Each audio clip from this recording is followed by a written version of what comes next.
സമാധിശുദ്ധി ആനന്ദാത്മീശ്വരി നരതി സത്യകാരം സൂത്രകാരം ചയം.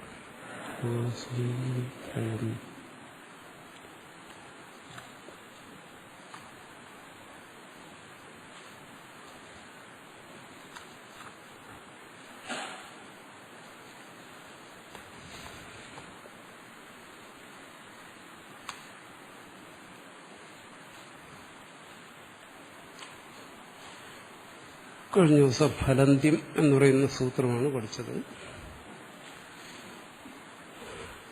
അതിന് മഹേശ്വര സൂത്രങ്ങളെ കുറിച്ച് പറഞ്ഞപ്പോൾ യേശാം അന്ത്യ ഇതഹ എന്ന് പറഞ്ഞു. ഈ 14 സൂത്രങ്ങളുടെയും അവസാന വർണ്ണങ്ങൾ ഇത്ത് കളാകുന്നു എന്ന് പറഞ്ഞു. എന്നുവെച്ചാൽ ഈ 14 സൂത്രങ്ങളുടെയും അവസാന വർണ്ണങ്ങൾക്ക് ഇത്തെന്ന് പേരുണ്ടെന്ന് പറഞ്ഞു. അപ്പൊ അവിടെ ഒരാൾക്ക് സംശയം ഉണ്ടാവും, ഇതെങ്ങനെയാ ഇതെല്ലാം ഇത്തായത്, അതെങ്ങനെ ഇത്താകുന്നു എന്നുള്ളതിന് വേണ്ടിയിട്ടാണ് അടുത്ത സൂത്രം പറഞ്ഞത് ഹലന്ത്യം.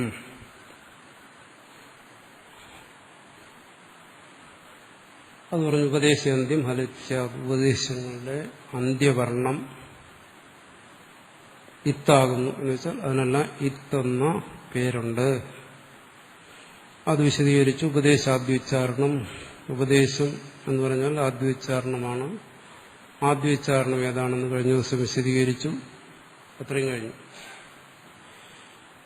അടുത്തു വരുന്നത് സൂത്രേഷു അദൃഷ്ടം പദം സൂത്രാന്തരാത് അനുവർത്തനീയം സർവത്ര. അടുത്തു വരുന്നു.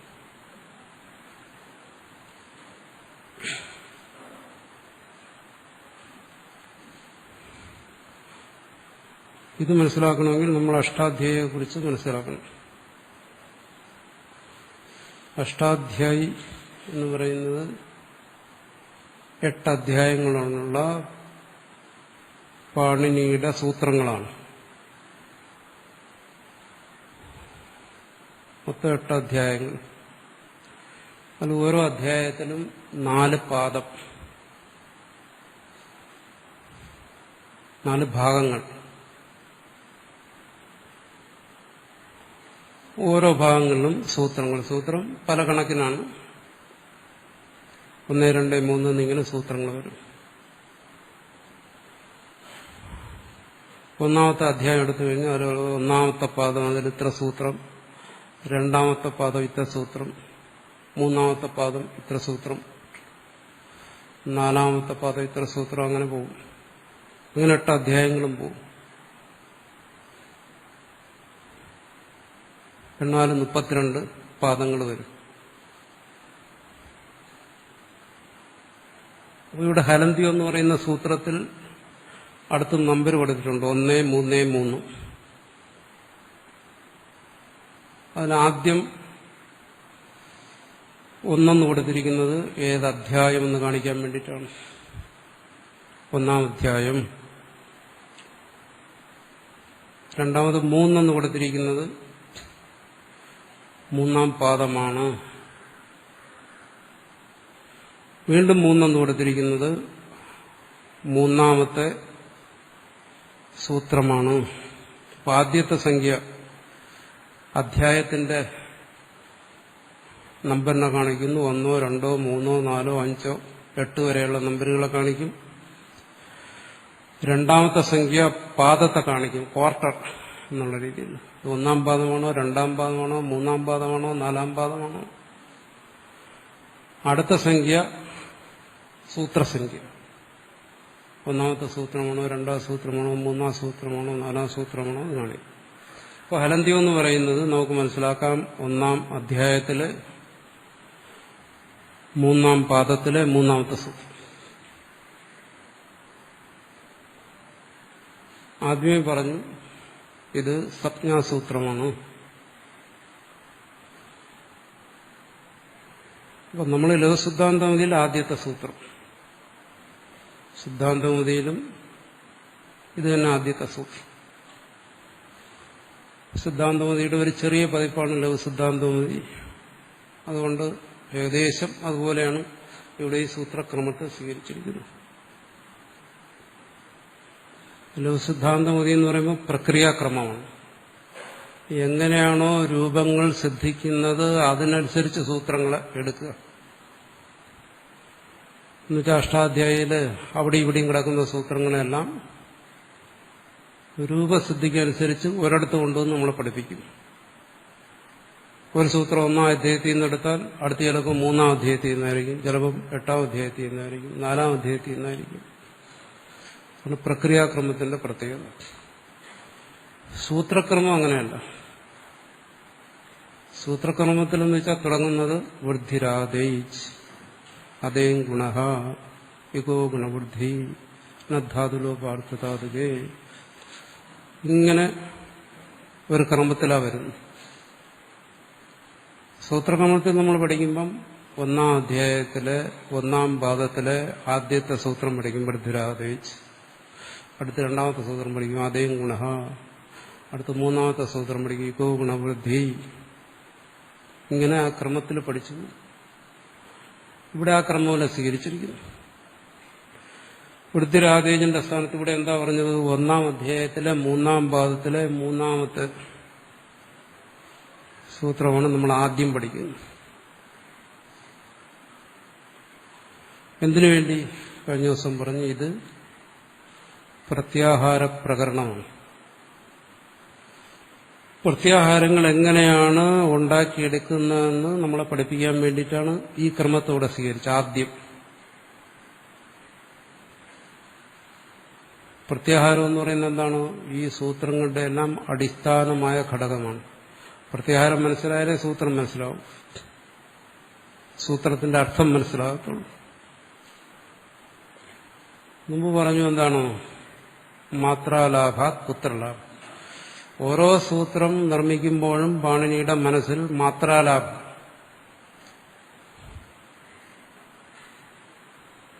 ആരെ മാത്രം ലാഭിക്കാമെങ്കിൽ അത്രയും നല്ലതെന്ന് വിചാരിച്ചാൽ ചെയ്യുന്നു.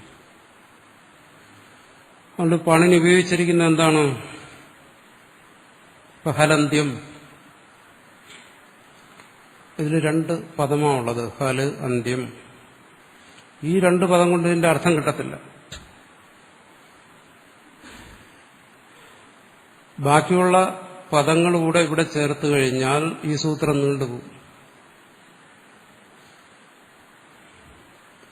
അതുകൊണ്ട് പാണിനി എന്ത് ചെയ്തു? ഇവിടെ വേണ്ടി വരുന്ന 2 പദങ്ങൾ ഉപദേശേ ഇത്, ഈ 2 പദങ്ങൾ ഇതിന്റെ മുമ്പിൽ പറഞ്ഞു. അതിന് മുമ്പിൽ സൂത്രം വരും ഉപദേശേ അജ് അനുനാസിക ഇത്. ആ സൂത്രം ഈ സൂത്രം ഒരു കാര്യം തന്നെ വിധിക്കുന്നത്, ഇത് തന്നെയാണ് വിധിക്കുന്നത്. അപ്പം മുമ്പലത്തെ സൂത്രത്തിൽ ഉപദേശം എന്നും ഇത്തെന്നും 2 പദങ്ങൾ പറഞ്ഞതുകൊണ്ട് ഈ സൂത്രത്തിൽ അതിനെ ആവർത്തിക്കേണ്ടി വന്നില്ല പാണിനിക്ക്. ഈ സൂത്രത്തിൽ ഉപദേശം ഇത്തെന്ന് പറയുന്ന 2 പദം ലാഭിച്ചു, അത്രയും മാത്രം ലാഭിച്ചു.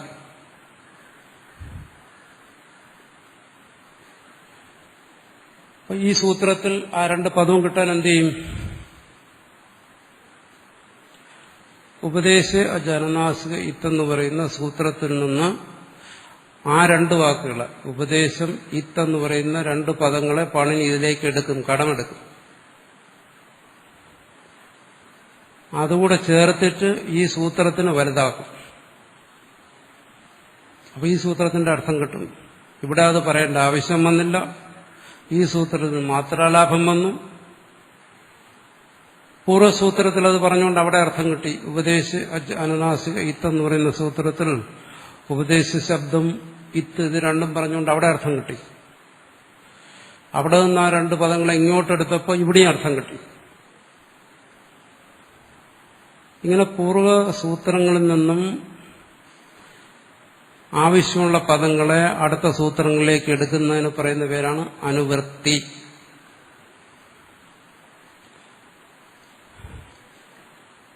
അങ്ങനെ തുടർന്ന് വരുന്ന സൂത്രങ്ങളിൽ ഏതെല്ലാം ആവശ്യമുണ്ടോ ഒരു സൂത്രത്തിന്റെ അർത്ഥം വ്യക്തമാകുന്നതിന് ആവശ്യമുള്ള വാക്കുകളെ പദം വാക്ക് പൂർവ്വപൂർവ്വ സൂത്രങ്ങളിൽ നിന്ന് എടുത്തെടുത്തെടുത്ത് പോകും. അതിന്റെ ഗുണം എന്താണ്? ഓരോ സൂത്രവും പരമാവധി ചെറുതാക്കാം,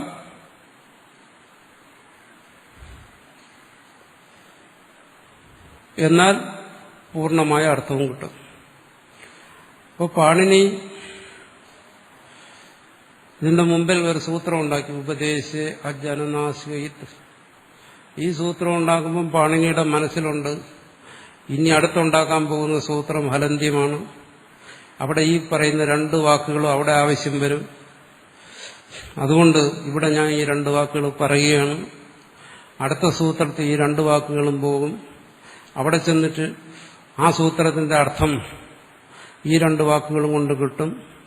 ഇങ്ങനെ ഈ 10,000-ഓളം സൂത്രങ്ങൾ ഉണ്ടാക്കുമ്പോഴെല്ലാം പൂർവ്വ അപരമായിട്ട് ചിന്തിച്ചിട്ടാണ് സൂത്രം ഉണ്ടാക്കുന്നത്. അടുത്ത സൂത്രത്തിൽ ഏതെല്ലാം വാക്കുകൾ ആവശ്യമുണ്ട് അത് പൂർവ്വപൂർവ്വ സൂത്രങ്ങളിൽ കാണിക്കും. ഇനിയിപ്പോൾ ഇവിടെ ഹൽ അന്ത്യം എന്ന് പറഞ്ഞു. അപ്പോൾ അടുത്ത ഒരു സൂത്രം ഉണ്ടാക്കുമ്പോൾ പാണിനി ചിന്തിക്കും അടുത്ത ഏത് സൂത്രത്തിലാണോ ഹല്ലിന്റെ ആവശ്യമുള്ളത് അതിനെ മനസ്സിൽ കണ്ടുകൊണ്ട് ഇവിടെ ഹലന്ത്യം ഉണ്ടാക്കി അടുത്ത സൂത്രത്തിലേക്ക് ഈ ഹല്ലിനെ കൊണ്ടുപോകും. അപ്പോൾ ഈ ഹല്ല് ഒഴികെയുള്ള പദങ്ങൾ മതി അവിടെ. അപ്പോൾ പാണിനി എത്രമാത്രം പൂർവാപരബദ്ധമായി ചിന്തിച്ചിട്ടാണ് ഈ സൂത്രം ഉണ്ടാക്കിയെന്ന് നമ്മൾ ആലോചിക്കണം. ഈ ഒരു രീതി എന്ന് പറയുന്നത് മുഴുവൻ അഷ്ടാധ്യായനും ഇങ്ങനെ ചെയ്തിരിക്കുന്നു. ഒരു സൂത്രം ഉണ്ടാക്കുമ്പോൾ അവസാനം വരെയുള്ള സൂത്രങ്ങൾ മനസ്സിരിക്കും. ഇത് പൂർവം അപരം, പൂർവം എന്ന് വെച്ചാൽ മുമ്പിൽ, അപരം എന്ന് വെച്ചാൽ പിമ്പിൽ. ഈ ക്രമം മനസ്സിൽ വെച്ചുകൊണ്ടാണ് സൂത്രം ഉണ്ടാക്കുന്നത്. അപ്പോൾ അഷ്ടാധ്യായി ക്രമത്തിൽ നമ്മൾ പഠിക്കുമ്പോൾ ആദ്യം നമ്മൾ ഉപദേശ ജനനാസഹിതം എന്നുള്ള സൂത്രം പഠിക്കും. അത് കഴിഞ്ഞ് ഹലന്ത്യം പഠിക്കും. അവിടെ ഉപദേശ ജനനാസഹിതം എന്ന് പറയുന്നതിന് പൂർവ്വത്തിൽ നിന്ന് ഏതെങ്കിലും സൂത്രം ആവശ്യമുണ്ടെങ്കിൽ അത് അവിടെ ചേർത്ത് അതിന്റെ അർത്ഥം മനസ്സിലാക്കും. ഹലന്ത്യം പഠിക്കുമ്പോൾ പൂർവ്വത്തിൽ നിന്ന് ഉപദേശം ഇത്ത് രണ്ട് വാക്കുകളെടുത്ത് ഹലന്ത്യത്തിന്റെ അർത്ഥം മനസ്സിലാക്കും.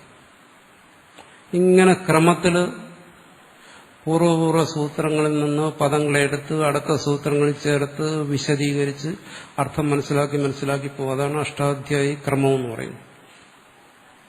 അതിന് നമ്മൾ പൂർവ്വസൂത്രം ഏത്, പരസൂത്രം ഏത്, അതായത് മുമ്പിലുള്ള സൂത്രം ഏത്, പിമ്പിലുള്ള സൂത്രം ഏതെന്ന് അറിഞ്ഞിരിക്കണം.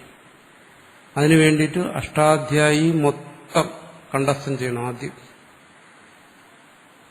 അതിൽ ഓരോ സൂത്രം പഠിക്കുമ്പോഴും അയാൾ അറിഞ്ഞിരിക്കണം എന്താ മേളത്തെ സൂത്രങ്ങളിൽ നിന്ന് ഇത്ര പദങ്ങൾ വരുന്നു. ചിലപ്പോൾ ഒരു സൂത്രത്തിൽ പല സൂത്രങ്ങളിൽ നിന്ന് പദങ്ങൾ വരും. അത് പലതരത്തിൽ വരും. അനുവൃത്തി, അധികാരം, ഇങ്ങനെ പലതരത്തിൽ വരും. അപകർഷം. ഇതെല്ലാം അറിഞ്ഞിരിക്കണമെങ്കിൽ മൊത്തം മനസ്സിലിരിക്കണം. ഇവിടെ നമ്മളിപ്പോൾ ഹലന്ത്യം എന്ന് പറയുന്നതാണ് ആദ്യം പഠിക്കുന്നത്. നമുക്കറിയത്തില്ല ഇതിന് മുമ്പിൽ ഏതാ സൂത്രം എന്നുള്ളത്. നമ്മൾ ഇവിടെ നിന്നാണ് തുടങ്ങുന്നത്. അപ്പം നമ്മളെ സംബന്ധിച്ചിടത്തോളം നമ്മൾ അഷ്ടാധ്യായി ആ ക്രമത്തിൽ മനഃപ്പാഠം ചെയ്യാത്തതുകൊണ്ട് ഈ സൂത്രത്തിന്റെ അർത്ഥം താഴെ എഴുതിയിരിക്കുന്ന എന്തോ അത് മനസ്സിലാക്കുക.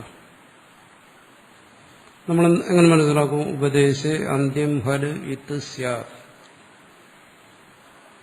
നമ്മളെ സംബന്ധിച്ചിടത്തോളം ഈ സൂത്രവും അതിന്റെ വൃത്തി, അതായത് വ്യാഖ്യാനം, ഇത് രണ്ടും നമ്മുടെ മനസ്സിരിക്കണം.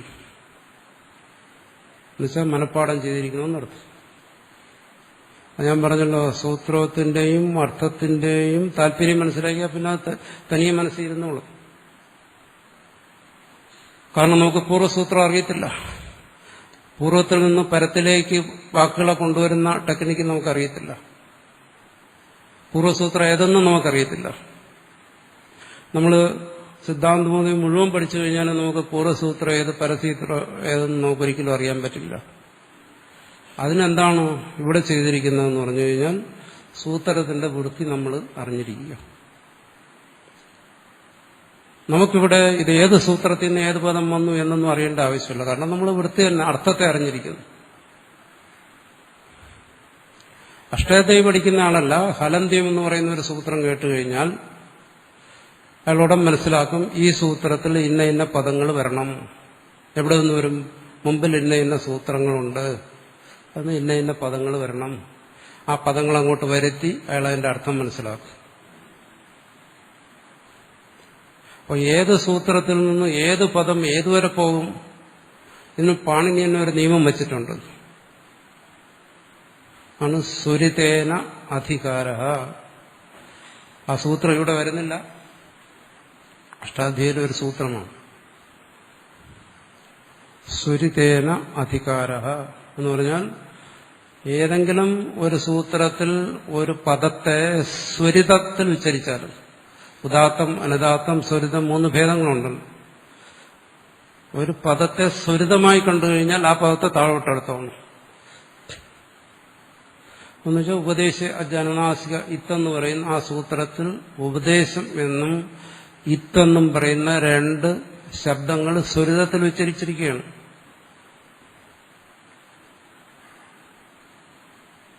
അത് സ്വരിതമാണെന്ന് മനസ്സിലാക്കുന്ന ഒരാള് അതിനെ അടുത്ത സൂത്രത്തിലേക്ക് കൊണ്ടുപോകും. സ്വരിതം അല്ലാത്തതിനെ കൊണ്ടുപോകത്തില്ല. പിന്നെ ഈ സ്വരിത ഉച്ചാരണവും മറ്റുമൊക്കെ കാലക്രമേണ നഷ്ടപ്പെട്ടു പോയി. അതുകൊണ്ട് ഇപ്പോൾ ഒന്ന് സ്വരിതമാണെന്ന് കാണിക്കാൻ വേണ്ടി അവിടെ ഒരു ചിഹ്നം കാണിക്കും. അപ്പോൾ ആ ചിഹ്നം വെച്ച് അഷ്ടാധ്യായി പഠിക്കുന്നവർ ഓർത്ത് വയ്ക്കും. ഇതിൽ ഉപദേശം ഇത്ത് 2 സ്വരിതമാണ്, ഇതിനെ അടുത്ത് കൊണ്ടുപോകും, അടുത്തേക്ക് ഇത് അടുത്ത സൂത്രത്തിലെ വാക്കുകളോട് കൂടി ചേരും, എന്നിട്ട് ആ സൂത്രത്തിന് അർത്ഥം കിട്ടും. ഇങ്ങനെ മനസ്സിലാക്കി പോകും.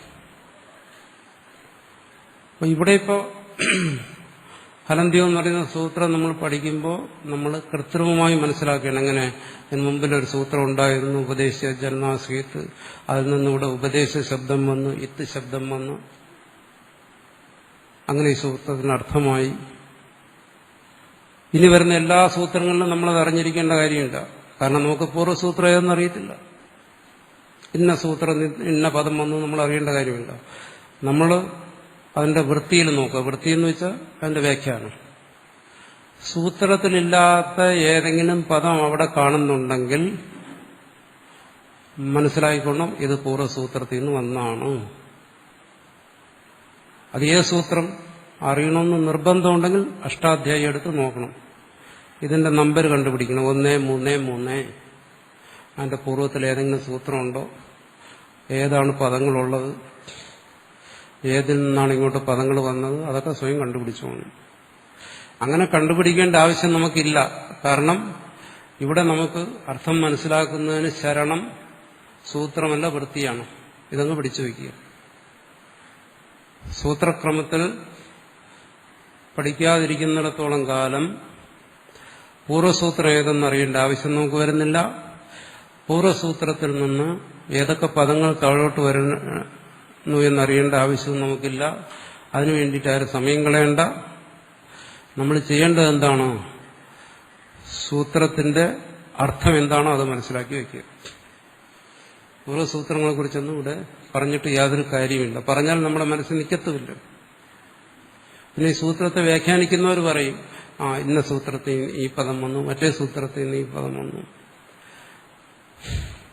അതുകൊണ്ട് നമുക്ക് യാതൊരു പ്രയോജനവുമില്ല. കാരണം പൂർവ്വസൂത്രം നമുക്കറിയത്തില്ല. ഇന്ന സൂത്രത്തിൽ നിന്ന് ഇത് വന്നു എന്ന് പറഞ്ഞാൽ 1, 2 സ്ഥലത്ത് നമുക്ക് ഓർത്തു വയ്ക്കാൻ പറ്റും, എല്ലായിടത്തും അത് ഓർത്തു വയ്ക്കാൻ പറ്റത്തില്ല. അതുകൊണ്ട് അങ്ങനെ ഒരു അന്വേഷണവും പഠനവും നമുക്ക് ആവശ്യമില്ല. നമ്മളെ സംബന്ധിച്ചിടത്തോളം സൂത്രത്തിന്റെ അർത്ഥം വയ്ക്കുക.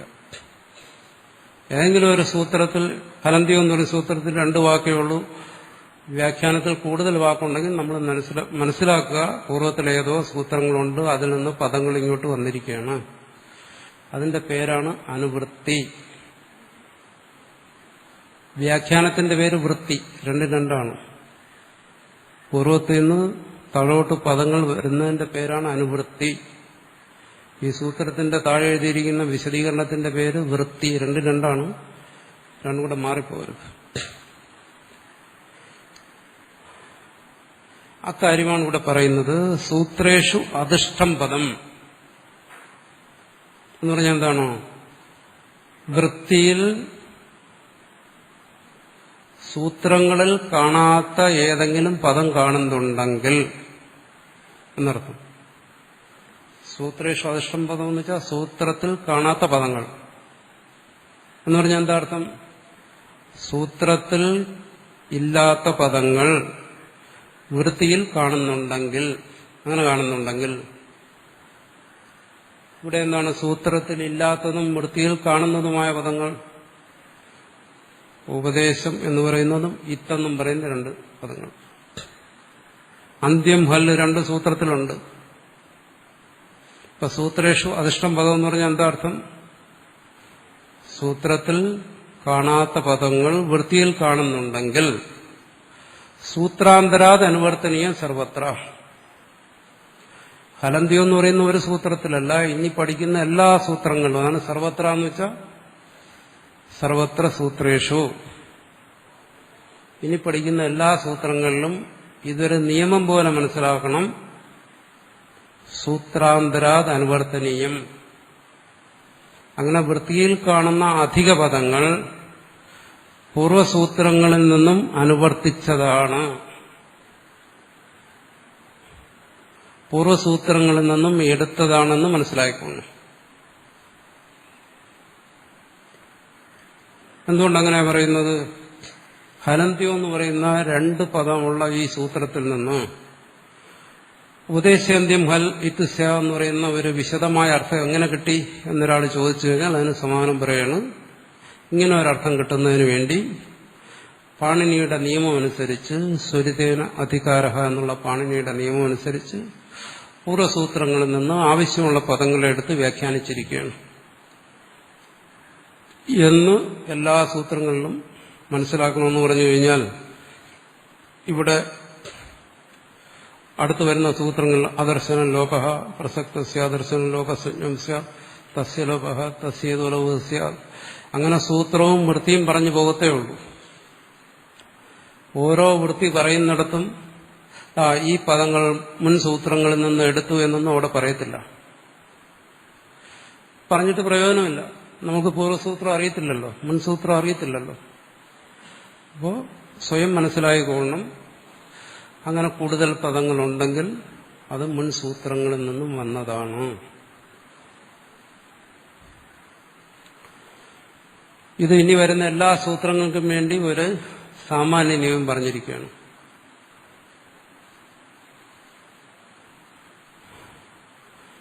സൂത്രേഷാധിഷ്ഠം പദം, സൂത്രങ്ങളിൽ കാണാത്ത പദങ്ങൾ സൂത്രാന്തരാത് അനുവർത്തനീയം, പൂർവ്വസൂത്രങ്ങളിൽ നിന്നും അനുവർത്തിക്കപ്പെട്ടതാണ്. സർവത്ര എല്ലാ സൂത്രങ്ങളിലും. വിശദീകരിച്ചാൽ സൂത്രങ്ങളിൽ കാണാത്ത പദം, ഇല്ലാത്ത പദം വൃത്തിയിൽ കാണുന്നുണ്ടെങ്കിൽ, വൃത്തിയിൽ കാണുന്ന അധിക പദങ്ങൾ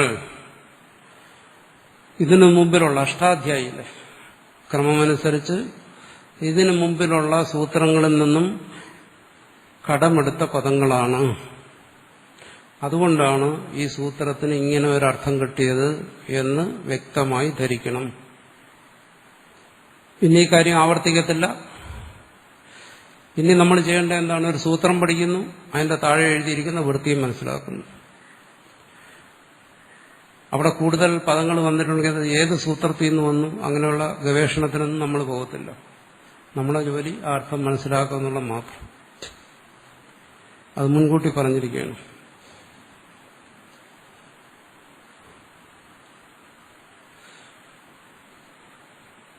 ഹലന്ത്യത്തിന്റെ അർത്ഥം കഴിഞ്ഞ ദിവസം വിശദീകരിച്ചു. ഉപദേശത്തിൽ അന്ത്യത്തിലുള്ള വർണ്ണങ്ങൾക്ക് ഇത്തെന്നൊരു സംജ്ഞയുണ്ട്. അപ്പൊ ഇനി നോക്കാം, ചതുർദശ സൂത്രങ്ങൾ, അയോണ്ട് ഇറൽക്ക് യോഗം അയോവിച്ച് ഇങ്ങനെ വരുന്ന ഈ സൂത്രങ്ങൾ, ഇതിന്റെ അവസാനം വരുന്ന വർണ്ണങ്ങൾ എന്ന് പറയുന്ന വ്യഞ്ജനങ്ങളാണ്. ന്, ക്, ങ്, ഛ് ഇങ്ങനെ പോകുന്ന ഈ വ്യഞ്ജനങ്ങൾ. ഇതിനെല്ലാം പാണിനി ഒരു പേര് കൂടി കൊടുത്ത്, എന്താണ്? ഇത്ത്. ഇതിന് പല പേരുകളുണ്ട്. പേരെന്ന് വെച്ചാൽ സംജ്ഞ. ഈ അവസാന വർണ്ണങ്ങളെയാണ് നമ്മൾ പറയുന്നത് വ്യഞ്ജനം എന്ന് പറയുന്നില്ലേ. പിന്നെ അവസാന വർണ്ണങ്ങളെ നമ്മൾ പറയും ഹൽ എന്ന് പറയത്തില്ലേ.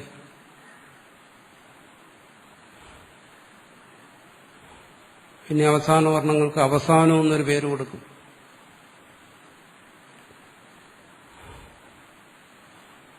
ഇപ്പോൾ ഒരു പേര് കൂടി കൊടുത്തു. എന്താണ്? ഇത്ത്. പാണിനീയ വ്യാകരണത്തിന് അതിന് വിമർശകന്മാർ പറയുന്ന ഒരു ദോഷമാണത്. എന്താണ്? ഇത് സംജ്ഞാജടിലമാണെന്ന് പറയും. എന്നുവെച്ചാൽ ഒരുപാട് പേരുകൾ ഒരിടത്ത് കൊടുക്കും.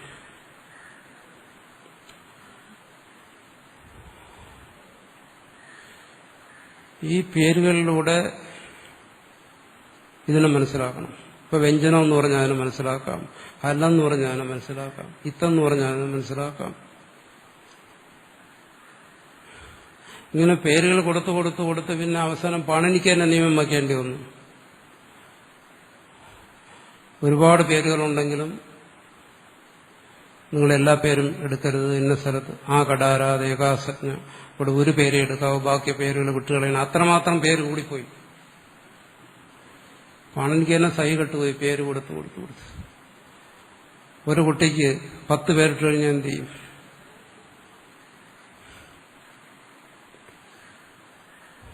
പക്ഷെ വിമർശകർ ആരും ഓർക്കാത്തൊരു കാര്യമുണ്ട്. നമ്മളിതൊക്കെ ഇന്ന് സൂത്രം എഴുതി പഠിക്കുകയാണ്. നമ്മൾ ഈ നിയമങ്ങളും എല്ലാം പഠിക്കുന്ന ലിപികളിലൂടെയാണ്.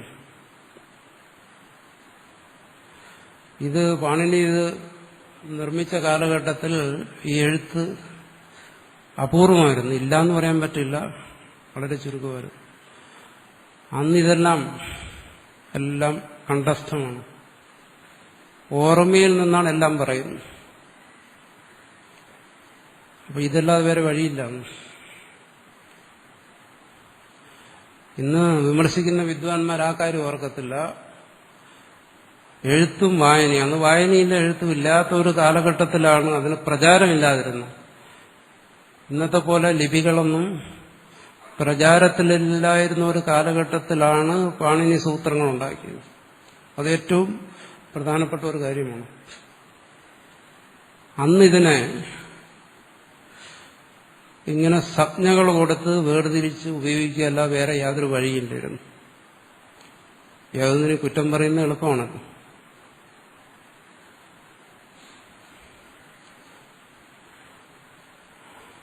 അതിൽ നമ്മൾ മനസ്സിലാക്കേണ്ടത്, അതിനുവേണ്ടി പാണിനി പ്രകടിപ്പിച്ച ബുദ്ധി വൈഭവത്തെയാണ് നമ്മൾ മനസ്സിലാക്കേണ്ടത്. ഇന്നത്തെ നിലയിൽ നിന്നുകൊണ്ട് നോക്കുമ്പോൾ അത് ദോഷങ്ങൾ വരും. എന്തുകൊണ്ട്? നമുക്കിന്ന് എഴുത്തും വായനയും അറിയാം. അതുകൊണ്ട് അത്തരം വിമർശനങ്ങളൊന്നും ചിന്തിക്കാതെ ചെയ്യുന്ന കാര്യങ്ങളാണ്. അന്നത്തെ കാലഘട്ടത്തിൽ വെച്ച് ചിന്തിച്ചു നോക്കുമ്പോൾ ഇന്നത്തെ നമ്മളെപ്പോലെയുള്ള മനുഷ്യർക്ക് പോലും ചിന്തിക്കാൻ കൂടി വയ്യാത്ത കാര്യങ്ങളാണ് പാണിനി ചെയ്തിരിക്കുന്നത്.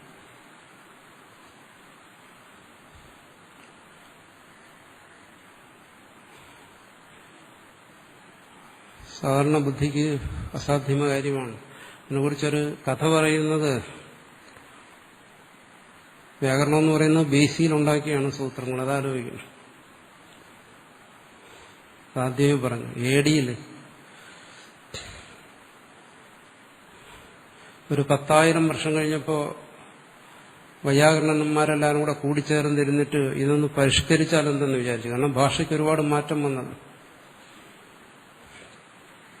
ഈ മാറ്റങ്ങളെയൊക്കെ ഉൾക്കൊള്ളത്തക്ക രീതിയിൽ സൂത്രങ്ങളെയൊക്കെ ഒന്ന് പരിഷ്കരിച്ചാലെന്താ എന്ന് വിചാരിച്ച് കാശിയിൽ ഒരു വലിയ പണ്ഡിത സദസ്സ് കൂടി. പല ദിവസം ആലോചിച്ചു. പലതും ഓരോ സൂത്രത്തിന്റെയും ഘടന മാറ്റുക, അതിന്റെ നിയമങ്ങൾ നമ്മൾ മുമ്പോട്ട് പഠിക്കുമ്പോഴേ മനസ്സിലാവും ഇതെല്ലാം എങ്ങനെ ഒരു മനുഷ്യന്റെ ബുദ്ധിയിൽ ഓർമ്മിച്ചു വെച്ചു എന്നുള്ള കാര്യം. ഇത് അഴിച്ചാ കുരുങ്ങുന്ന കുരുക്ക് പോലെയാണ്. ഒരു കുരുക്ക് കഴിക്കുമ്പോൾ വേറിടത്ത് കുരുങ്ങും, അതഴിക്കുമ്പോൾ വേറിടത്ത് കുരുങ്ങും. ഒന്ന് ശരിയാകും വേറെടുത്ത് പ്രശ്നവും, അവിടെ ശരിയാകും വേറെടുത്ത് പ്രശ്നവും. ദിവസങ്ങളോളം ഇരുന്ന് പണ്ഡിതന്മാരെല്ലാം കൂടെ ഇരുന്ന് ആലോചിച്ചിട്ടും ഇതിന്റെ സൂത്രത്തിൽ മാറ്റം വരുത്താൻ പറ്റുന്നില്ല. ഒരിടത്ത് മാറ്റം വരുത്തിയാൽ വേറെടുത്ത് പ്രശ്നവും. അങ്ങനെ വിഷമിച്ചിരിക്കുമ്പോൾ ഒരു പക്ഷി അവിടെ വന്നിരുന്ന് ശബ്ദിച്ചു എന്നാണ്, അല്ലെങ്കിൽ ഒരു പക്ഷിയുടെ ശബ്ദത്തെ ഒരു പണ്ഡിതൻ വ്യാഖ്യാനിച്ചു. കഹ അഷ്ടോ വേത്തി എന്നാണ് പക്ഷി ശബ്ദിച്ചതെന്നാണ്. ഈ കൂട്ടത്തിൽ ആരാണ് വ്യാകരണങ്ങളെയും അറിയുന്നത്?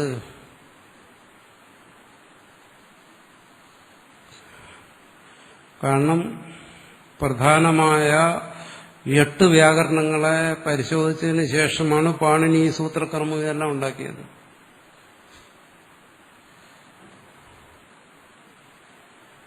ഇന്ദ്രസ് ചന്ദ്ര കാസകർസ്ന ആഭിശരി ശാകടായന പാണിന്യമര ജൈനേന്ദ്ര ജയന്ത്യഷ്ടൗജ ശാബ്ദികാഹ എന്ന് പറയും. ഇന്ദ്രൻ, ചന്ദ്രൻ, കാസകൃഷ്ണൻ, ആഭിശലി, ശാകടായനൻ, പാണിനി ഉൾപ്പെടെ 8ാമത്തെ ആള് പാണിനി, അമരൻ, ജൈനേന്ദ്രൻ. അപ്പൊ ഈ 8 വ്യാകരണങ്ങളും മനസ്സിലായി കഴിഞ്ഞാലേ ഇതിലെന്തെങ്കിലും കയറി ചെയ്യാൻ പറ്റൂ. അപ്പൊ അവിടെ കൂടിയിരുന്ന ഇതുകൂടാതെയുണ്ട്. പാണിനി ഒരുപാട് പേരുടെ പേരെ നിർദ്ദേശിക്കുന്നുണ്ട്. ആർക്കും തന്നെ ഇതിനു മുമ്പുള്ള ഇതിനു ശേഷമുള്ള പല വൈയാകരണന്മാരെയും പരിചയമുണ്ട്. ഇതിനു മുമ്പുള്ള ഒരു വൈയാകരണന്റെയും ഒരു സൂത്രവും ആർക്കും അറിയത്തില്ല. പിന്നെ അവർക്ക് എങ്ങനെ ഇത് പരിഷ്കരിക്കാൻ പറ്റും? 8 വ്യാകരണം മനസ്സിലാക്കിയിട്ട് ഇത്രയും രചിച്ച ഒരാളിന്റെ ഈ രചനയിൽ എന്തെങ്കിലും മാറ്റം വരുത്തണമെന്നുണ്ടെങ്കിൽ അതിനു മുമ്പുള്ള എല്ലാം അറിയണ്ടേ? ഇപ്പൊ പണ്ഡിതന്മാരെല്ലാം തല കുനിച്ച് എഴുന്നേറ്റ് പോയി. പിന്നീട് ഇതിൽ പരിഷ്കാരം വരുത്താൻ ആരും വരുമ്പോട്ടിട്ടില്ല. അത് അസാധ്യവുമാണ്.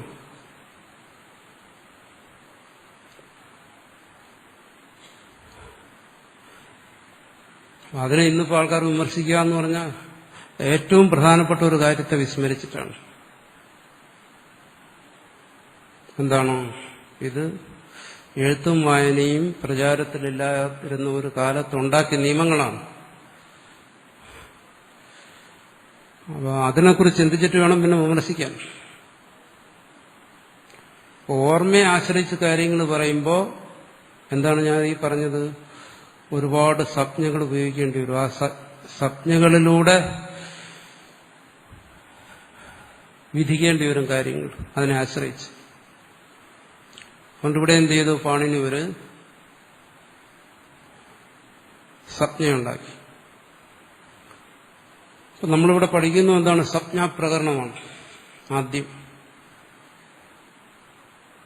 സംജ്ഞ, സങ്കേതം, നാമം, പേര് എന്നൊക്കെ പറഞ്ഞ ഒരർത്ഥമാണ്.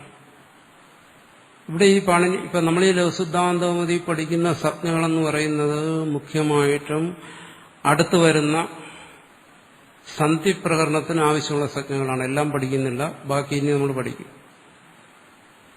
സന്ധിപ്രകരണത്തിന് ആവശ്യമുള്ള സംജ്ഞകൾ ഇവിടെ പഠിക്കുന്നു. അഷ്ടാധ്യായില് 1ാമത്തെ അധ്യായവും സന്ധിപ്രധാനമാണ്. കാരണം വൃദ്ധിരാദേച്ച് സന്ധി വിധിക്കുകയാണ്. അതേം ഗുണ സന്ധി വിധിക്കുകയാണ്. അങ്ങനെ പ്രധാന സന്ധികളെല്ലാം അവിടെ വിധിക്കും. അതുപോലെ ഇവിടെ എന്ത് ചെയ്യുന്നു? നമുക്കടുത്ത് വേണ്ടത് സന്ധിപ്രകരണമാണ്. അവിടെ ആവശ്യമുള്ള പ്രധാനപ്പെട്ട സന്ധികളെല്ലാം വരുന്നില്ല. ആവശ്യമുള്ള സന്ധികൾ ഇനി അങ്ങോട്ട് ചെല്ലുമ്പോൾ പറയും. ആദ്യം ഇവിടെ വിധിച്ചിരിക്കുന്നത് ഇത്ത് എന്ന് പറയുന്ന സംജ്ഞയെ വിധിച്ചിരിക്കുകയാണ്. ഈ ഇത്സഞ്ജ എന്തിനു വേണ്ടി വിധിച്ചിരിക്കുന്നു?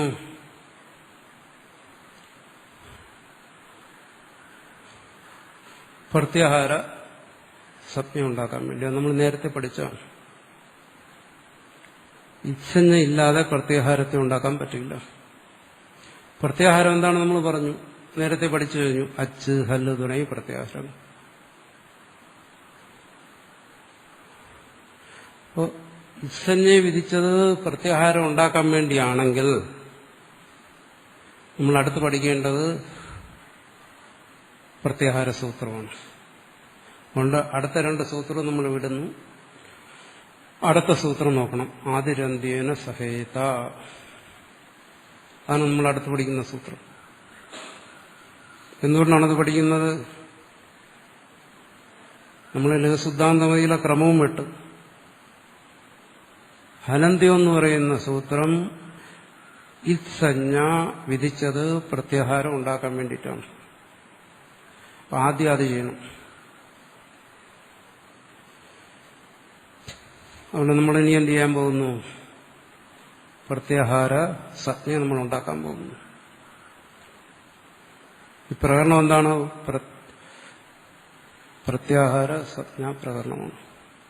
ആ സൂത്രം നോക്കുക. അടുത്ത രണ്ട് സൂത്രം പോട്ടെ, അതിലേക്ക് നമ്മൾ പിന്നീട് വരും. ആദിരന്ത്യേന സഹേത. ഇതിനൊരു നീണ്ട ഒരു വൃത്തി എഴുതിയിട്ടുണ്ട്.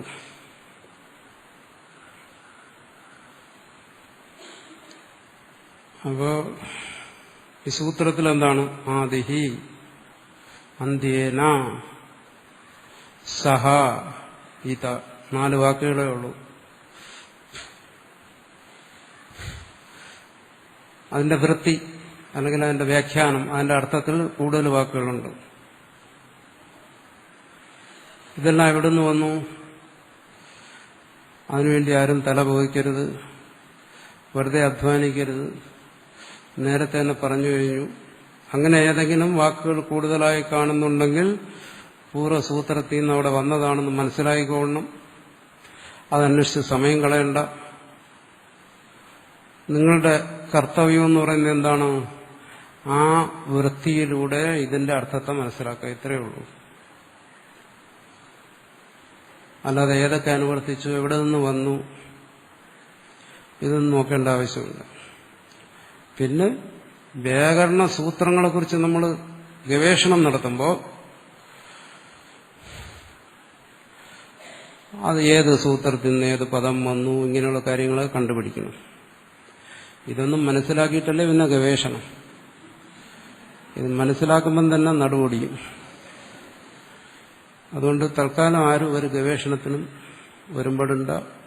ഇതിന്റെ അർത്ഥം എന്താണെന്ന് മനസ്സിലാക്കാൻ ശ്രമിക്കുക. സൂത്രം അവിടെ ഇരിക്കട്ടെ. സൂത്രം കാണുമ്പോൾ നമ്മൾ ഇത്രയും മനസ്സിലാക്കുക. സൂത്രത്തെ പിരിച്ചു വായിക്കാൻ അറിഞ്ഞിരിക്കണം.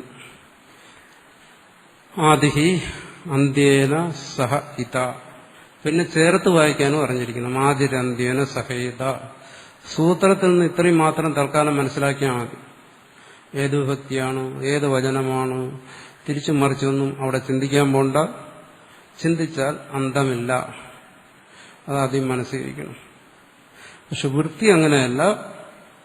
അത് വായിച്ചിട്ട് അതിന്റെ അർത്ഥം മനസ്സിലാക്കണം. അത് മനസ്സിലാക്കിയാലേ വൃത്തി നമ്മുടെ മനസ്സിലിരിക്കത്തുള്ളൂ. വൃത്തി മനസ്സിലിരുന്നു കഴിഞ്ഞാൽ സൂത്രവും മനസ്സിലിരിക്കും.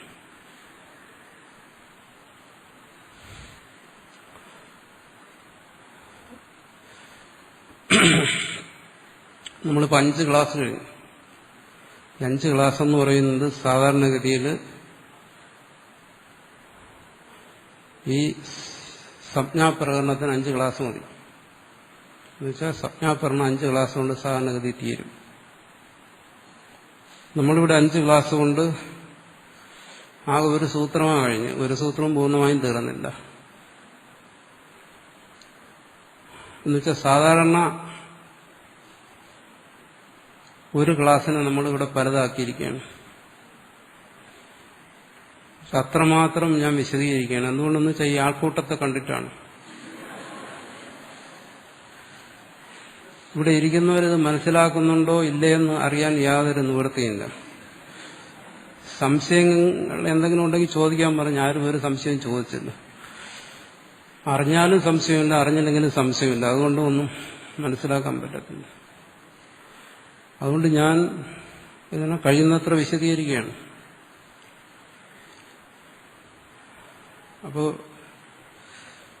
ഇതിനകത്ത് ഇത് കുറേയൊക്കെ മനസ്സിലാക്കിയവരുമുണ്ട്, ഒന്നും മനസ്സിലാക്കാത്തവരുമുണ്ട്. രണ്ടുപേരെയും കൂടെ കണക്കാക്കിയ വിശദീകരണം. ഒന്നും മനസ്സിലാക്കാത്തവർ കുറെയെങ്കിലും മനസ്സിലാക്കണം. എല്ലാം മനസ്സിലാക്കുമെന്ന് എനിക്ക് ധാരണയില്ല. പിന്നെ ഈ മനസ്സിലാക്കിയ അണ്ണന്മാര് ഇതൊക്കെ ഞങ്ങൾ എത്ര കണ്ടിരിക്കുന്നു എന്നുള്ള ഭാവത്തിൽ ഇരുന്ന് കളയരുത്. കുറെ കേട്ടതാണത്. ഇതിന്റെ അപ്പുറവും ഞങ്ങൾ മനസ്സിലാക്കിയിരിക്കണം. ആ ഭാവത്തിലൊന്നും ഇരിക്കരുത്. ശ്രദ്ധിച്ചു തന്നെ ഇരിക്കണം. കാരണം ഓരോ കാര്യങ്ങളും ഇത് ശ്രദ്ധിച്ചിരിക്കുന്നു. മനസ്സിലാക്കിയവരും കൂടുതൽ മനസ്സിലാക്കിയ കാര്യങ്ങൾ വ്യക്തമാക്കണം. കാരണം ഒരു കാര്യം നമ്മൾ പഠിക്കുമ്പോൾ അതിന് പ്രാധാന്യം കൊടുക്കേണ്ടത് അതിന്റെ വ്യക്തതയ്ക്കാണ്. എത്രമാത്രം വ്യക്തമായി നമ്മൾ ധരിച്ചിരിക്കുന്നു എന്നുള്ളതാണ്. അല്ലാതെ കാളമൂത്രം പോലെ കുറെ അങ്ങ് പറഞ്ഞും കേട്ടും പോയിട്ട് കാര്യമൊന്നുമില്ല. കുറച്ച് മനസ്സിലാക്കിയാൽ അത് വ്യക്തമായി ധരിച്ചിരിക്കണം. ഇന്നതാണ്, ഒരു സൂത്രം ഇന്നതാണ്, അതിന്റെ അർത്ഥം ഇന്നതാണ്, അതുകൊണ്ട് ചെയ്യേണ്ടത് ഇന്നതാണ്. പിന്നെ ഞാൻ വിശദീകരിക്കുമ്പോൾ എന്റെ മനസ്സിലുള്ള ഒരു പ്രധാന കാര്യം എന്ന് പറയുമ്പോൾ ഇത് പഠിച്ചപ്പോൾ ഞാൻ അനുഭവിച്ച ബുദ്ധിമുട്ടുകൾ എന്നുവെച്ചാൽ മനസ്സിലാക്കുന്നത്. അപ്പം ആ ബുദ്ധിമുട്ടുകൾ കേൾക്കുന്നവരിൽ ഒഴിവാക്കത്തക്ക രീതിയിലാണ് ഞാനത് വിശദീകരിക്കുന്നത്. ഞാൻ പറഞ്ഞല്ലോ,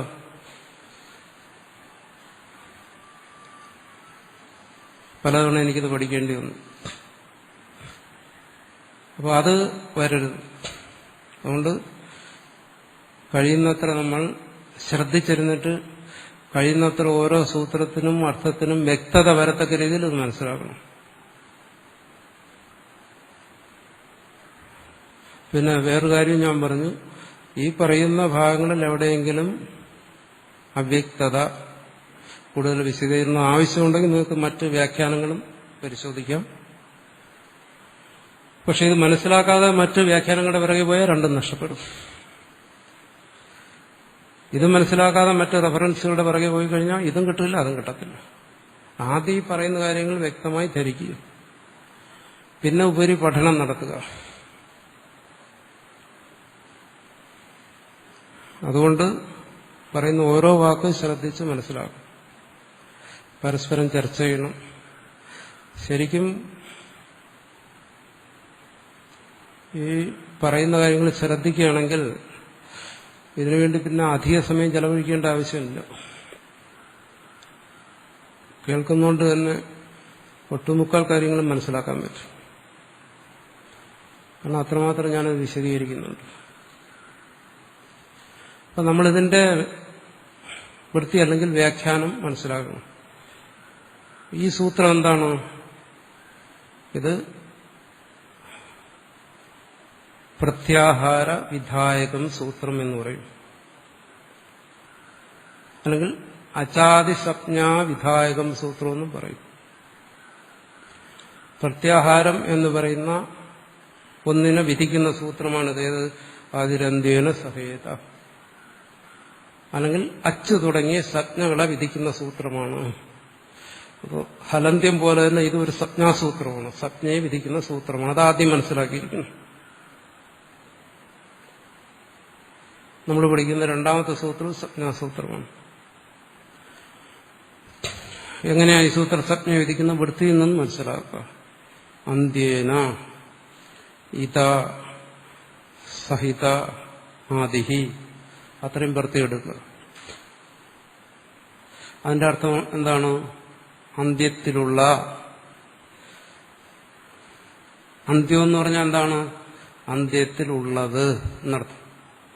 അന്തേ ഭവ അന്ത്യ. അന്ത്യം എന്ന് പറഞ്ഞാൽ അന്ത്യത്തിലുള്ളത്. അന്ത്യേന ഇതാന്ന് പറഞ്ഞാലോ അന്ത്യത്തിലുള്ള ഇത്തിനോട് സഹിത കൂടിയ, അതുകൂടെ ചേർക്കണം. അന്ത്യത്തിലുള്ള ഇത്തിനോട് കൂടിയ എന്നുള്ള അർത്ഥം കേട്ടോ, സഹിതയിൽ നിന്ന്. അപ്പോൾ അന്ത്യത്തിലുള്ള ഇത്തിനോട് കൂടിയ എന്ത്? ആദി. അന്ത്യത്തിലുള്ള ഇത്തിനോട് കൂടിയ ആദി. അച്ഛെന്ന് പറയുന്ന പ്രത്യാഹാരത്തെ എടുക്കുക. പ്രത്യാഹാരം നമുക്ക് നേരത്തെ അറിയാതുകൊണ്ട് ഇത് എളുപ്പമാണ്. അല്ല, അന്ത്യത്തിലുള്ള ഇത്ത് ഏതാണ്? ച്.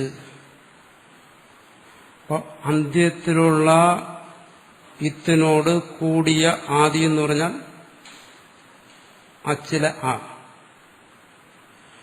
അപ്പൊ അന്ത്യത്തിലുള്ള ഇത്തിനോട് കൂടിയ ആദി എന്ന് പറയുമ്പോൾ എന്തായി? സിനോട് കൂടി വരുന്ന ആ. അപ്പൊ അന്ത്യേന ഇതാ സഹിത ആദി എന്ന് പറയുമ്പോൾ അച്ചെന്നായി. അവിടെ ഒരു സംശയം വരും. അന്ത്യത്തിലുള്ള ഇത്തെന്ന് പറയുന്ന അച്ച്, അതിനോട് അകാരം എങ്ങനെ കൂടും? കാരണം ഇടയ്ക്ക് ഒരുപാട് വർണ്ണങ്ങളുണ്ടല്ലോ. കൂടിച്ചേരുക എന്ന് പറഞ്ഞാൽ അടുത്തിരിക്കുന്നതിനെ പറ്റും. അയോണ്, എർലക്ക്, ഏവം, ഔച്ച്. അന്ത്യമായ ഇത്തയച്ച് അതിനോട് കൂടിയിരിക്കുന്ന അത് ഔവാണ്. ഏവം ഔച്ച്. അന്ത്യമായ ഇത്തായ ചകാരത്തോട് അയൂണില എങ്ങനെ കൂടും? എങ്ങനെ കൂടിച്ചേരും? ദൂരെ ദൂരെ ആയിരിക്കുന്നു, എങ്ങനെ കൂട്ടിച്ചേർക്കാൻ പറ്റും? അതിനിവിടെ നമ്മൾ അർത്ഥം മനസ്സിലാക്കണം. അന്ത്യമായ ഇത്തിനോട് കൂടിയ ആദി എന്ന് പറഞ്ഞാൽ അതിന്റെ അർത്ഥം അന്ത്യമായ ഇത്ത് ശബ്ദത്തോടുകൂടി ഉച്ചരിക്കുന്ന ആദി എന്ന് കൂടി ചേർക്കണം. അന്ത്യമായ ഇത്തിനോടുകൂടി ആദി ഉച്ചരിക്കുമ്പോൾ ഉച്ചാരണത്തിലാണത് കൂടി ചേരുന്നത്. എങ്ങനെ ഉച്ചരിക്കുന്നു? അച്ചെന്ന് ഉച്ചരിക്കുമ്പോൾ. അന്ത്യമായ ഇത്തിനോട് കൂടിയ ആദി എന്ന് പറഞ്ഞതിന്റെ അർത്ഥം അന്ത്യമായ ഇത്തിനോട് ആദിവർണ്ണത്തെ ചേർത്ത് ഉച്ചരിക്കുമ്പോൾ, എന്ന് വെച്ചാൽ അച്ചെന്ന് ഉച്ചരിക്കുമ്പോൾ.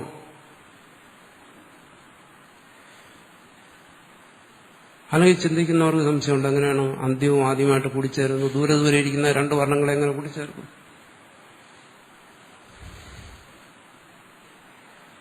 വീണ്ടും അവിടെ സംശയമുണ്ടോ? അന്ത്യമായ ഇത്തിനോട് ചേർത്ത് ആദ്യം ഉച്ചരിക്കണമെന്ന് പറഞ്ഞു. അപ്പൊ എങ്ങനെ നമ്മൾ ഉച്ചരിക്കും? അന്ത്യമായ യുത്തെന്ന് പറയുന്നത് ച്ച്, അതിനോട് കൂട്ടി ആദ്യം ഉച്ചരിക്കുമ്പോൾ എങ്ങനെ ഉച്ചരിക്കണം? ച്ച് ആന്നല്ലേ ഉച്ചരിക്കാൻ പറ്റൂ. ഇവിടെ എന്താ പറഞ്ഞിരിക്കുന്നത്?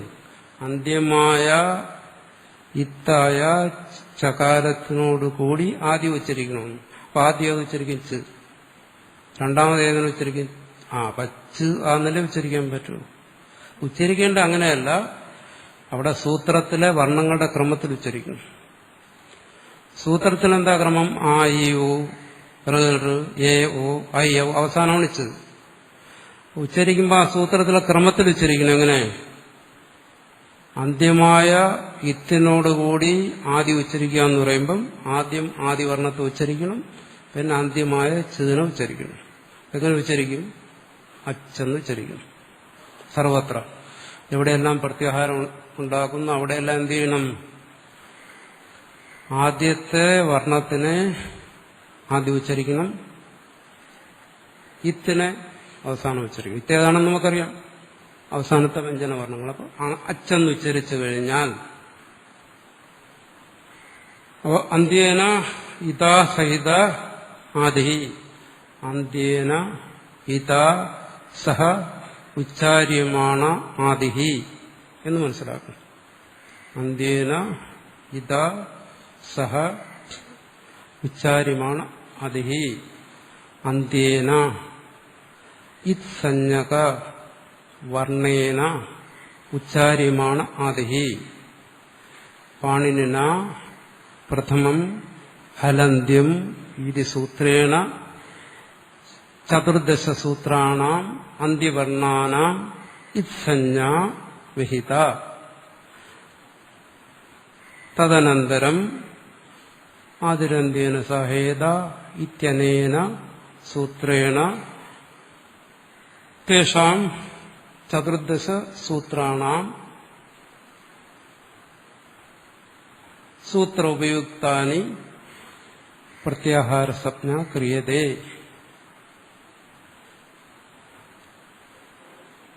പ്രത്യാഹാര സംജ്ഞ കഥം സ്യാത്? തത് അനേന ഉക്തം അനേന സൂത്രേണ ഉക്തം അന്ത്യേന ഇത്സഞ്ജകേന വർണ്ണേന ഇതാ സഹ ഉച്ചാര്യമാണഃ ആദിവർണ്ണഃ അച്ച് ഇതി അച്ച് ഇത്യാദി സംജ്ഞാ സ്യാത്. അച്ച് തുടങ്ങിയ സംജ്ഞകളുണ്ടാകും. ഞാൻ മലയാളത്തിൽ പറഞ്ഞത് ചുരുക്കി സംസ്കൃതത്തിൽ പറഞ്ഞതേ ഉള്ളൂ.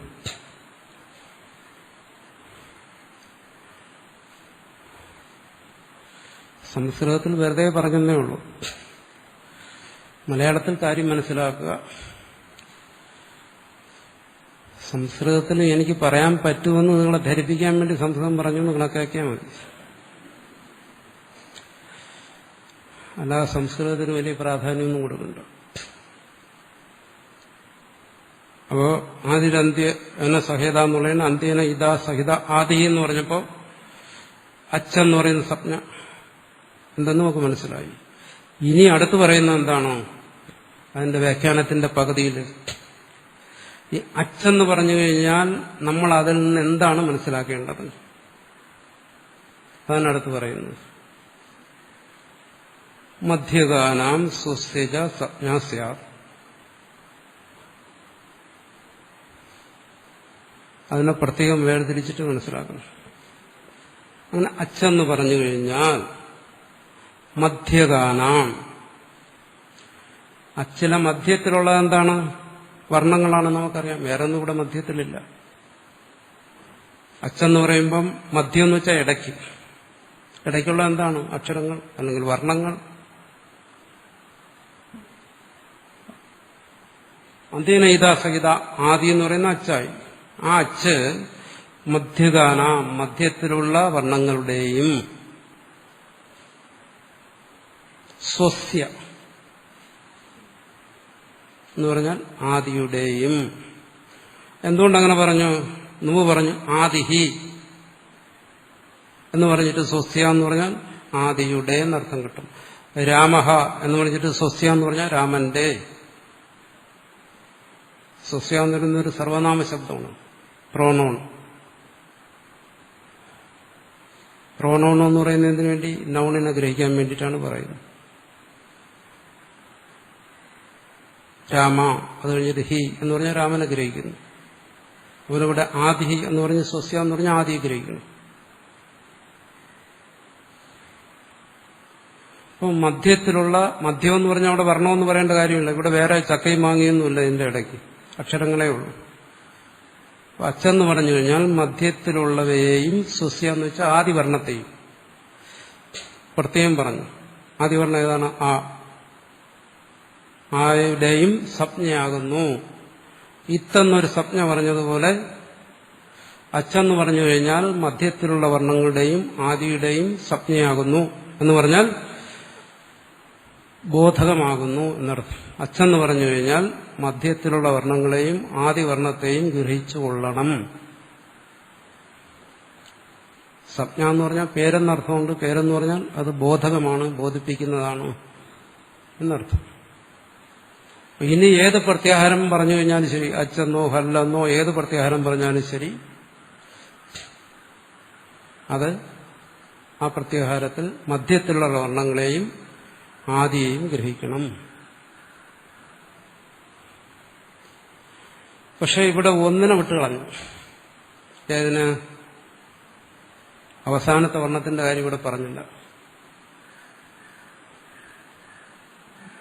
അതിലെന്തേലും സഹേത എന്നുള്ളിടത്ത് മധ്യത്തിലുള്ളതിന്റെയും ആദിയുടെയും കാര്യം പറഞ്ഞു. അവനെന്ത് സംഭവിക്കും? അതിന് കഷ്ടകാലമാണ് സംഭവിക്കാൻ പോകുന്നത്. അത് പറയാൻ വേണ്ടിയിട്ടാണ് അടുത്ത രണ്ട് സൂത്രങ്ങൾ. അദർശന ലോക തസ്യ ലോക, അതിന് സംഭവിക്കുന്ന കഷ്ടകാലം. അതുകൊണ്ടാണ് ഇവിടെ അതിനെ പറയാത്തത്.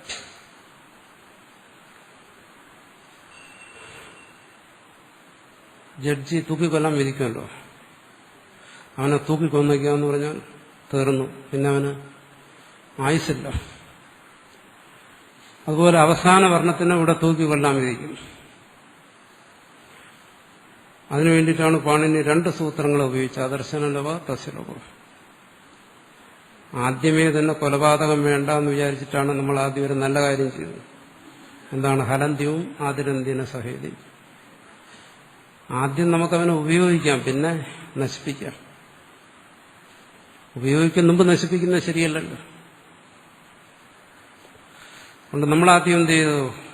ഈ ക്രമം വിട്ടിട്ട്, നമ്മൾ അഹിംസാവാദികളാണ്,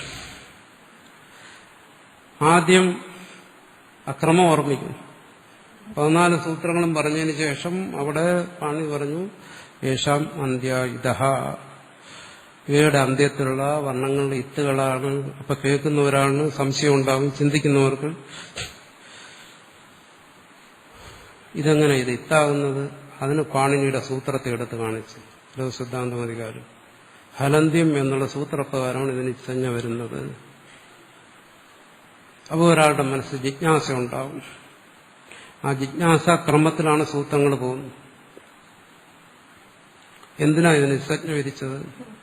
അപ്പോൾ അതിന് സമാനം പറഞ്ഞു ആതിരന്ത്യന സഹേത. ഇത് പ്രത്യാഹാരം അല്ലെങ്കിൽ അച്ച് തുടങ്ങിയ സംജ്ഞകൾ ഉണ്ടാക്കുന്നതിന് വേണ്ടിയിട്ടാണ്. അതെന്താണ് ആ സംജ്ഞ? അത് പറഞ്ഞ അച്ചെന്ന് പറഞ്ഞു കഴിഞ്ഞാൽ ആദിയിലുള്ള വർണ്ണത്തെയും മധ്യത്തിലുള്ള വർണ്ണത്തെയും ഗ്രഹിക്കണം. ആതിരന്ത്യന സഹിത എന്നുള്ളിടത്ത് പാണിനി അവസാനത്തെ വർണ്ണത്തെ, ഏതൊരു വർണ്ണത്തെ ഉപയോഗിച്ചാണോ ഈ ഇസഞ്ജ ഉണ്ടാക്കി അതിനെക്കുറിച്ച് തമാന്നൊരക്ഷരം വേണ്ടിയില്ല. അപ്പൊ നമുക്ക് ജിജ്ഞാസയുണ്ടാവും, അതിനെന്ത് പറ്റി? അതിനു വേണ്ടിയിട്ട് പാണിനി പറഞ്ഞു അദർശന ലോപ തസ്യ ലോപ. ഈ ക്രമത്തിന് മനസ്സിലാക്കാൻ വേണ്ടിയിട്ടാണ് ഈ ലഘുസിദ്ധാന്തയിൽ കൊടുത്ത ഈ സൂത്രക്രമത്തെ വിട്ടിട്ട് ഇങ്ങനെ പറഞ്ഞു. ഈ മലയാള നാട്ടിലൊരു വലിയ വൈയാകരണം ഉണ്ടായിരുന്നു.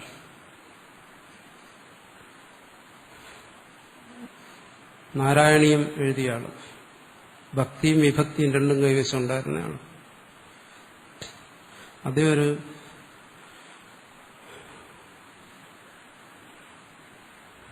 ഗ്രന്ഥം എഴുതിയിട്ടുണ്ടെന്നാണ് പ്രക്രിയാ സർവസ്. ഭട്ടോജി ദീക്ഷിതരത കാലഘട്ടത്തിൽ ജീവിച്ചിരുന്ന ആളെന്നാണ് പറയുന്നത്. നാരായണ ഭട്ടതിരിപ്പാട്. ഭട്ടോജി ദീക്ഷിതരെ പോലെയോ അല്ലെങ്കിൽ അതിനേക്കാളും വലിയ പണ്ഡിതനായിരുന്നു അദ്ദേഹം. ഇവർ രണ്ടുപേരും ഒരു കാലഘട്ടത്തിൽ ജീവിച്ചിരുന്നെന്നും ഒരേ സമയത്ത് 2 ഗ്രന്ഥങ്ങൾ എഴുതിയെന്നും സിദ്ധാന്തമതിയും പ്രക്രിയാ സർവസും. ഈ 2 ഗ്രന്ഥങ്ങളും പരസ്പരം കാണിക്കാൻ വേണ്ടിയിട്ട് യാത്ര ചെയ്തെന്നും വഴി മരിച്ചുപോയെന്നും ഒക്കെ ഒരു കഥയുണ്ട്. സത്യാവസ്ഥ എനിക്കറിയത്തില്ല. എന്തായാലും നാരായണ ഭട്ടതിരിപ്പാടും അതുല്യനായ ഒരു പണ്ഡിതനായിരുന്നു. ഇവിടെ ഇപ്പോൾ കൊടുത്തിരിക്കുന്ന ഹലന്ത്യം ആതിരന്ത്യേന സഹേത തസ്യലോപഹന്റെ ഇടയ്ക്ക് വന്ന ആ ക്രമമാണ്. പക്ഷെ ഭട്ടതിരിപ്പാട് പ്രക്രിയാ സർവസ്വത്തിൽ കൊടുത്തിരിക്കുന്ന ക്രമം ആദ്യ ഹലന്ത്യം, അതിനുശേഷം ആതിരന്ത്യേന സഹേതയാണ്. എന്നുവെച്ചാൽ കുറച്ചുകൂടി ബുദ്ധി ഉപയോഗിച്ചിരിക്കുന്നത് ഭട്ടതിരിപ്പാടാണ്. ഹലന്ത്യം കഴിഞ്ഞാൽ ആദർശലോപ തസ്യലോപം എന്ന് കഴിഞ്ഞാൽ പഠിക്കുന്ന ഒരു വിദ്യാർത്ഥിയുടെ മനസ്സിൽ ആശയക്കുഴപ്പമുണ്ട്. എന്തെന്ന് അസഞ്ജ വിധിച്ചാൽ ലോപിച്ചു, പിന്നെ എന്തിനാ ഇത്രയും പാടോട്ട് അതിന് ഇസഞ്ജ വിധിച്ചത്? അപ്പൊ അത്തരം സംശയങ്ങളെല്ലാം ഒഴിവാകും ഭട്ടതിരിപ്പാടിന്റെ ക്രമത്തെ സ്വീകരിച്ചു കഴിഞ്ഞു. ഹലന്ത്യം ആതിരന്ത്യേന സഹേത, ആദ്യം ഇസഞ്ജ വിധിച്ചു, പിന്നെ പ്രത്യാഹാരസഞ്ജ ഉണ്ടാക്കി, പിന്നെ നോക്കാം അതിനെന്ത് സംഭവിക്കുമെന്ന്. അപ്പൊ ആ ക്രമമാണ് ഇവിടെ ഇപ്പം നമ്മൾ ഇത് മനസ്സിലാക്കാനും അത് നോക്കിയപ്പോൾ ആദ്യമേ തന്നെ എനിക്ക് തോന്നിയിട്ടുണ്ട് ഈ ക്രമമാണ് കുറച്ചുകൂടെ നല്ലത് വിദ്യാർത്ഥികൾക്ക് മനസ്സിലാകാൻ. യായ സപ്ഞ സ പ്രയോജനമതി. ഒരു സജ്ഞ വിധിച്ചാൽ അതിന്റെ പ്രയോജനമുണ്ട്. ആ പ്രയോജനത്തെ ആദ്യം മനസ്സിലാക്കണം. എന്തിനാ സജ്ഞ വിധിച്ചു? എന്താണ് പ്രയോജനം? പ്രത്യാഹാരസജ്ഞ ഉണ്ടാക്കാൻ. നമ്മൾ പ്രത്യാഹാരസജ്ഞ ഉണ്ടാക്കി. ഇനി ഇത്തിന് എന്ത് ഗതി സംഭവിക്കുന്നത് പിന്നീട് മനസ്സിലാക്കിയാൽ മതി.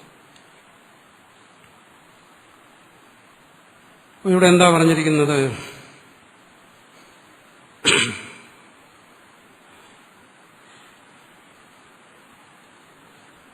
അന്ത്യേന ഇതാസഹിതാദി അന്ത്യമായ ഇത്ത് വർണ്ണത്തോടുകൂടി ഉച്ചരിക്കപ്പെടുന്ന ആദിവർണം അച്ചെന്ന് പറയുന്ന പ്രത്യാഹാരത്തെ ബോധിപ്പിക്കുന്നു. ആ പ്രത്യാഹാരം മധ്യത്തിലുള്ള വർണ്ണങ്ങളെയും ആദിവർണ്ണത്തെയും ബോധിപ്പിക്കുന്നു. അല്ലെങ്കിൽ ആ പ്രത്യാഹാരം മധ്യത്തിലുള്ള വർണ്ണങ്ങളുടെയും ആദിയുടെയും സംജ്ഞയാകുന്നു എന്ന് ഈ സൂത്രത്തിൽ നിന്ന് മനസ്സിലാക്കുന്നു.